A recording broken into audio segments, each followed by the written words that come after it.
আসসালামু আলাইকুম ওয়া রাহমাতুল্লাহি ওয়া বারাকাতুহু। আমি সানি আজকে আপনাদের জন্য খুব সুন্দর একটি ভিডিও নিয়ে আসছি। সেটি হচ্ছে পাট। পাট বাংলাদেশের খুব মূল্যবান একটি সম্পদ, যেটাকে আমরা সোনালী আঁশও বলে থাকি।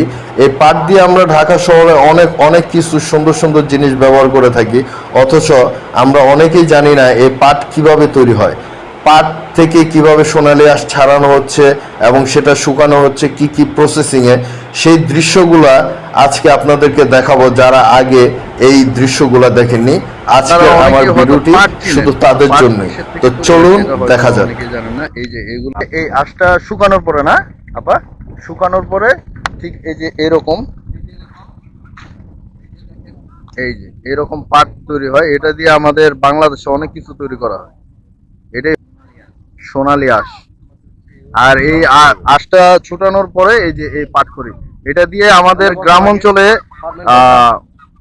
ইয়া করে জানলা দেওয়া হয়, লাউ কুমোরের জানলা দেওয়া হয়, তারপর পাকঘরের বেড়া দেওয়া হয়, বা এটা পোড়াও হয় না, বিভিন্ন কাজে ব্যবহার হয়। এখন আমাদের ওইদিকে এটা নাই। এখন আমরা আছি শিবচরে।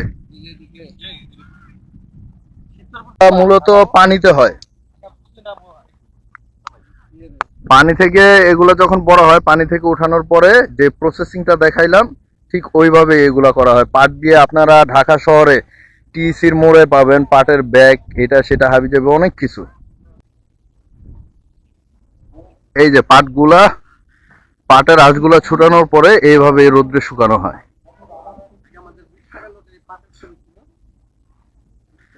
আগের যে 20 টাকার নোট, সেই নোটটাতে হয়তো বা আপনারা এই পাট উঠানোর দৃশ্যটা দেখেছেন সকলেই।